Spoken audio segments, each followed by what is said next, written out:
Hello and welcome friends, let's ক্র্যাকের তরফ থেকে তোমাদের সকলকে স্বাগত জানাই। আজকে আমরা ইউনিট ডিজিট অর্থাৎ একক স্থানীয় অঙ্ক নির্ণয়ের পার্ট 2 নিয়ে আলোচনা করব। যদি কারো আগের পার্টটি না দেখা থাকে তাহলে অবশ্যই দেখে নিও। চলো স্টার্ট করা যাক। দেখো, আগের পার্টে আমরা টাইপ 1 এবং টাইপ 2 এই দুটি টাইপ নিয়ে আলোচনা করেছিলাম। আজকে আমরা টাইপ 3 নিয়ে আলোচনা করব। তো দেখো, আগের পার্টে আমরা শিখেছিলাম, যেমন এই 1 নম্বর অঙ্কটা দেওয়া রয়েছে এখানে। এই যে পাওয়ার রয়েছে, পাওয়ারকে কি করবো না, আমরা 4 দিয়ে ভাগ করে দেবো। তাহলে 13কে দিয়ে ভাগ করে দিলাম। তাহলে 4 3 হলো এখানে 12, ভাগশেষ থাকলো পড়ে 1। আর এই যে ভাগশেষ যেটি থাকলো না, সেটি কি হচ্ছে না, আমাদের একক স্থানীয় অঙ্ক 2, আর এর মাথায় সেই পাওয়ারটি চলে আসবে। তাহলে এর কত মান হলো না, 2। ঠিক আগের পার্টে আমরা এইটি শিখেছিলাম, কিন্তু আজকের পার্টে আমরা কি শিখবো না, এই যে এখানে দেখো 142-এর মাথায় 12 রয়েছে। তাহলে এই 12কে যদি আমি 4 দিয়ে ভাগ করে দিই, তাহলে 4 3 হলো 12। দেখো এখানে 0 চলে এলো। দেখো এখানে কিন্তু কোনো ভাগশেষ আর থাকলো না। তো যদি এই ধরনের প্রবলেম বা সিচুয়েশন ক্রিয়েট হয়, তাহলে আমরা কি করব? তাহলে আমাদের করণীয় হবে, এই যে একক স্থানীয় অঙ্ক 2, তাহলে 2 এর মাথায় এই যে 4 দিয়ে আমরা ভাগ করছি না, সেই 4 নিজেই কিন্তু এর পাওয়ার হয়ে যাবে। এই হচ্ছে কনসেপ্ট। যেহেতু এরপর আমাদের 2 টু দি পাওয়ার 4 রয়েছে, তাহলে 4টা 2 হবে। 2 ইন্টু 2 ইন্টু 2 ইন্টু 2। তাহলে এখানে 2 2 হলো 4, 4 2 হলো 8, 8 2 হলো 16। তাহলে 16 হলো। আর 16 6 হচ্ছে একক স্থানীয় মান, তাহলে এর অ্যান্সার হচ্ছে 6। বোঝা গেছে? 3 নম্বর কোয়েশ্চেন। দেখো এখানে পাওয়ার কিন্তু 16 রয়েছে, তাহলে পাওয়ারকে কি করবো না, 4 দিয়ে ভাগ করে দেবো নিয়ম অনুযায়ী। তাহলে 4 4 হলো 16। এখানে দেখো ভাগশেষ 0 পড়ে থাকলো। তো যখন 0 পড়ে থাকবে, তখন কি করবো না, এর যে একক স্থানীয় মান রয়েছে, এর মাথায় কিন্তু আমাদের এই পাওয়ার কি হয়ে যাবে, 4 নিজেই হয়ে যাবে পাওয়ার। তাহলে 3টি কি হলো না, 4টি 3 হলো, 3 ইন্টু 3 ইন্টু 3। তাহলে এখানে হলো 3 3 9, 9 3 হলো 27। তাহলে 27 লিখলাম, ইন্টু 3 দিলাম। তাহলে দেখো এরপর কিন্তু আমাদের ডবল সংখ্যা চলে এলো। এখন কিন্তু আমরা আর গুণ করতে পারবো না, কারণ এর একক স্থানীয় মান আমরা 7 পেয়ে গেলাম। তাহলে 7 3 হলো 21। তাহলে 21-এর একক স্থানীয় মান হচ্ছে 1। তাহলে 1 হলো আমাদের অ্যান্সার। বোঝা গেছে? চলো পরের কোশ্চেনে যাই।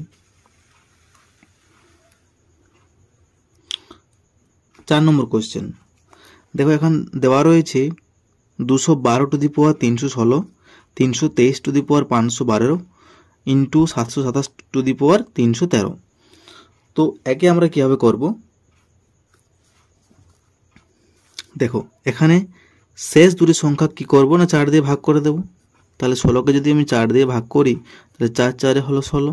তাহলে 0 থাকলো ভাগশেষ। তাহলে 0 যখন ভাগশেষ থাকছে, আমাদের কি নিয়ম না, এই যে একক স্থানীয় সংখ্যা 2 এর মাথায় কি হচ্ছে না, পাওয়ার 4 নিজেই হয়ে যাচ্ছে। ইন্টু দিলাম। এখানে এর পিছনে পাওয়ার রয়েছে 12। তাহলে 12কে আমি কি করবো না, 4 দিয়ে ভাগ করে দেবো। 4 3 হলো 12, এখানেও 0 থাকছে। তাহলে এর একক স্থানীয় অঙ্ক হচ্ছে 3। তো 3-এর মাথায় কি হলো না, 4 দিয়ে দিলাম, ইন্টু দিলাম। এখানে রয়েছে 13। তাহলে 13কে আমি 4 দিয়ে ভাগ করব। তাহলে 4 3 হলো এখানে 12। তাহলে কত হলো না, 1। তাহলে যেহেতু 1 রয়েছে, তাহলে 7 টু দি পাওয়ার 1 লিখতে পারি আমি। হলো। এরপর 2 টু দি পাওয়ার 4 মানে কি, 16 ইন্টু দিলাম। 3 টু দি পাওয়ার 4, আচ্ছা আমি লিখতে পারি 3 ইন্টু 3 ইন্টু 3 ইন্টু 7। বেশ। এরপর দেখো এখানে 16 যেহেতু ডবল সংখ্যা চলে এসেছে, তাই আমরা এর একক স্থানীয় মানটি নেব। তাহলে 6 ইন্টু 3 ইন্টু 3 ইন্টু 3 ইন্টু 7 লিখতে পারি। এরপর কি করব, 6 3 হলো 18 ইন্টু 3 ইন্টু 3 ইন্টু 7। এরপর দেখো 18-র 8 পাবো, তাই না? একক স্থানীয় অঙ্ক 8। তাহলে 8 3 হলো 24। তাহলে 24 ইন্টু 3 ইন্টু 7। এরপর দেখো এর একক স্থানীয় অঙ্ক 4। তাহলে 4 সাথে 3 গুণ হলো, 4 3 হলো 12। তাহলে 12 ইন্টু 7। এরপর দেখো এর একক স্থানীয় অঙ্ক 2। তাহলে 7 2 হলো 14, আর 14 4 হচ্ছে এর অ্যান্সার। কারণ এই 4 হচ্ছে আমাদের একক স্থানীয় অঙ্ক। তো বলতে পারি যে পুরো সংখ্যাটার একক স্থানীয় অঙ্ক হচ্ছে 4। পরের কোশ্চেনে চলে যাই। দেখো 5 নম্বর। দেখো এর মাথায় রয়েছে 245 অর্থাৎ পাওয়ারে ইন্টু দেওয়া রয়েছে 612 টু দি পাওয়ার 72।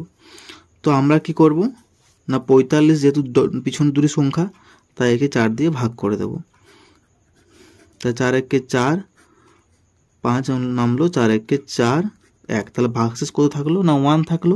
তাহলে 7 টু দি পাওয়ার এখানে হলো 1, কারণ 7 তো সেই একক স্থানীয় অঙ্ক, তাই না, ইন্টু দিলাম।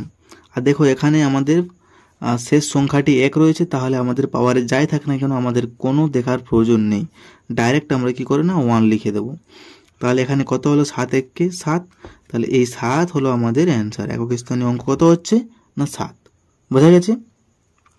তাহলে আজ এ পর্যন্তই, আশা করি তোমাদের বোঝাতে পারলাম। খুব শীঘ্রই নেক্সট পার্ট নিয়ে আসছি, ততদিন সঙ্গে থাকুন এবং ভিডিওটি ভালো লাগলে অবশ্যই like, comment, share and subscribe করুন এবং পাশে থাকা বেল আইকনটি ক্লিক করুন। So take care, keep growing and stay motivated.